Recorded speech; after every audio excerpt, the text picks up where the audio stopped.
एक बार एक राजा ने अपने महल में गरीबों के लिए भोज तैयार कराया, लेकिन दुर्भाग्यवश खीर में एक सांप गिर गया। किसी को इसका पता नहीं चला।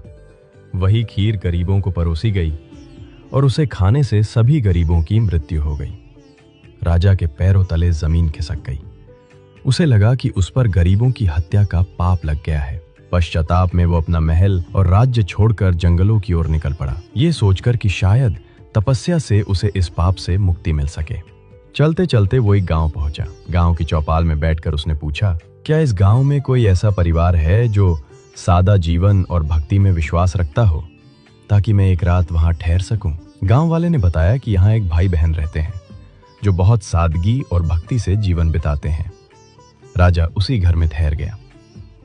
अगली सुबह राजा ने देखा कि वो लड़की ध्यान में बैठी हुई है। आमतौर पर वो जल्दी उठकर घर का काम और नाश्ता बना लेती थी, लेकिन उस दिन वो काफी देर तक ध्यान में लीन रही। जब वो ध्यान से उठी तो उसके भाई ने कहा, बहन, आज तुम देर से उठी हो। घर पर एक मुसाफिर ठहरा है, नाश्ता बनाकर उसे जल्दी भेजना था।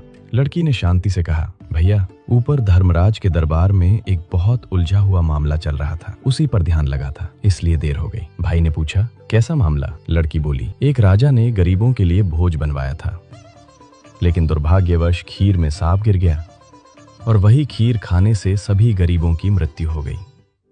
अब धर्मराज ये तय नहीं कर पा रहे कि इस पाप का दोष राजा को लगे या उस सांप को, या फिर उस नौकर को जिसने बिना जांचे खीर परोसी थी। राजा पास ही बैठा सब कुछ सुन रहा था। उसके मन में हलचल मच गई। उसने विनम्रता से पूछा, फिर धर्मराज ने क्या फैसला किया? लड़की बोली, अभी कोई फैसला नहीं हुआ है। राजा ने प्रार्थना की, क्या मैं एक रात और यहाँ ठहर सकता हूँ? भाई बहन ने अनुमति दे दी, लेकिन गांव की चौपाल में दिन भर लोग बातें करते रहे कि पता है, फला राज्य के राजा ने अपने राज्य के गरीबों को हटाने के लिए उन्हें जहरीली खीर खिलाकर मरवा दिया। बिना सच जाने लोग निंदा करते रहे। अगली सुबह लड़की फिर ध्यान में बैठी।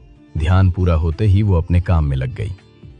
राजा ने उससे पूछा, बेटी, अब बताओ, गरीबों की मृत्यु का पाप आखिर किसे लगा? लड़की ने शांत स्वर में कहा, वो पाप उन लोगों को लगा जो चौपाल में बैठकर सच जाने बिना निंदा कर रहे थे। राजा की आंखें भर आईं, ये जानकर कि वो इसका दोषी नहीं है। सीख, दूसरों के पाप गिनने वाला इंसान अक्सर अपने सिर पर सबसे बड़ा पाप उठा लेता है। लाइक एंड सब्सक्राइब तो बनता है।